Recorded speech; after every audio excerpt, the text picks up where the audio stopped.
تو انہوں نے ہماری اجازت سے وہ لائٹیں لگانا شروع کر دیں اور تقریباً 10 منٹ میں وہ لائٹیں لگا کر دوبارہ جھونپڑی میں چلے گئے۔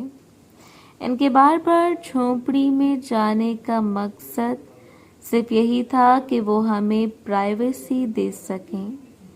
شام 7 بجے کے قریب خالہ نرگس نے کہا کہ ندیم، اب ہمیں اپنی باربیکیو پارٹی شروع کر دینی چاہیے کہ موسم کا کوئی پتہ نہیں ہے۔ اور پھر ہم نے باربیکیو کا سارا سامان نکالا اور پارٹی شروع کر دی جو رات 10 بجے تک چلتی رہی۔ جو لوگ ہوٹل کے ہمارے ساتھ آئے تھے، ہم نے کھانا ان کو ان کی جھونپڑی میں دے دیا۔ اس کے بعد تقریباً 11 بجے تک ہم بیٹھ کر باتیں کرتے رہے۔ پھر سردی کافی ہونے کی وجہ سے سب اپنے اپنے کیمپوں میں جانے لگے۔ اصل فلم تو اب شروع ہونے والی تھی۔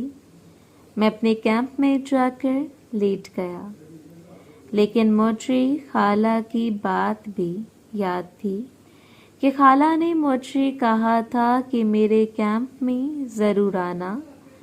تقریباً 15-20 منٹ انتظار کرنے کے بعد میں نے اپنا کیمپ کھولا اور باہر نکل کر اپنا کیمپ لاک کیا، اور خالہ نرگس اور عظمیٰ کے کیمپ کے پاس آ کر میں نے ان کا کیمپ ہلایا تو اندر سے عظمیٰ کی آواز آئی، کون؟ میں نے کہا میں ہوں۔ تو عظمیٰ نے کیمپ کا پردہ پیچھے کیا اور مجھے اندر آنے کو کہا۔ میں اندر گیا تو خالہ نرگس مجھے دیکھ کر بولی، ندیم، کچھ دیر انتظار کر لیتی کہ سب سو جاتے۔ میں دل میں سوچ کر مسکرایا، خالہ آج کوئی نہیں سوئے گا، اور خالہ کو اپنے ساتھ لگا لیا اور کہا، میری رانی، دوسروں کے بارے میں تم کب سے سوچنے لگی؟ تو عظمیٰ میرے پاس آئی اور بولی، اگر خالہ رانی ہے تو پھر میں کیا ہوں؟ تو میں نے مسکرا کر کہا، تم میری ملکہ ہو۔ اور اس کے بعد ہم تینوں ملاقات کرنے لگے۔ میری ابھی خالہ کی پری کے ساتھ ملاقات 1-2 دفعہ ہوئی تھی جب میں چھوٹا تھا۔ ملاقات ختم ہونے کے بعد خالہ بولی، عظمیٰ، تم شہزادے کے ساتھ کیسے ملاقات کر لیتی ہو؟ تو عظمیٰ مسکرا کر بولی، خالہ، پہلے مجھے بہت ڈر لگتا تھا، لیکن بھائی مجھے بہت پیار کرتے تھے، اس وجہ سے مجھے کبھی محسوس ہی نہیں ہوا۔ خالہ اور عظمیٰ سے ملاقات کرنے کے بعد میں اپنے کیمپ میں واپس آ گیا، لیکن مجھے ابھی بھی بے چینی ہو رہی تھی، اور وہ بے چینی یہ تھی کہ میں دیکھنا چاہتا تھا کہ اس وقت کون ملاقات کر رہا ہے۔ لائٹیں چونکہ بند تھیں، صرف کیمپ کے اندر جو روشنی تھی وہی تھی۔ میں سب سے پہلے جو سب سے بڑا کیمپ تھا، آصف لوگوں کا، وہاں گیا۔ جیسے ہی میں کیمپ کے پاس پہنچا، مجھے کیمپ ہلتا ہوا محسوس ہوا، اور پھر اندر سے آنے والی آوازوں کو سن کر میرے چہرے پر مسکراہٹ آ گئی، کیونکہ وہ آوازیں باجی حدیقہ اور آصف کی تھیں۔ اس طرح عالیہ کے کیمپ میں ملاقات ہو رہی تھی، لیکن جیسے ہی مینم اور اقرا کے کیمپ کے پاس سے گزرا تو مجھے جو آوازیں آئیں وہ میں سن کر حیران رہ گیا۔ انم اور اقرا بھی ملاقات کر رہی تھی۔ میں نے اس موقع کو غنیمت جانا اور جلدی سے اپنی جیب سے بیٹ مین والا ماسک نکال کر پہن لیا اور ادھر ادھر دیکھ کر ان کے کیمپ کے نیچے سے اندر چلا گیا۔ اس سے پہلے کہ وہ شور مچاتی، میں نے کہا میں سب کو بتا دوں گا کہ تم کیا کر رہی تھی۔ میں نے اپنی آواز بدل لی تھی۔ اقرا بولی، ہمیں معاف کر دیں۔ میں نے کہا کہ ایک شرط پر ہی معافی ملے گی کہ تم مجھے بھی اس ملاقات میں شامل کر لو۔ اقرا بولی، آپ میرے ساتھ ملاقات کر لیں۔ انم کی شادی ہونے والی ہے۔ اگر اس کے شوہر کو پتہ چل گیا تو وہ اس کو چھوڑ دے گا۔ میں نے کہا ٹھیک ہے۔ اقرا سے ملاقات کرنے کے بعد میں نے انم سے بھی اوپر سے ملاقات کی اور واپس اپنے کیمپ میں آ کر لیٹ گیا۔ عالیہ کے کیمپ میں اس وجہ سے نہیں گیا کیونکہ اگر میں بھی عالیہ کے کیمپ میں چلا جاتا تو قندیل، حرا اور منزہ کو پتہ چل جانا تھا کہ یہ لڑکا ہمارے ہی گروپ میں سے ہے، اور پھر میں سو گیا۔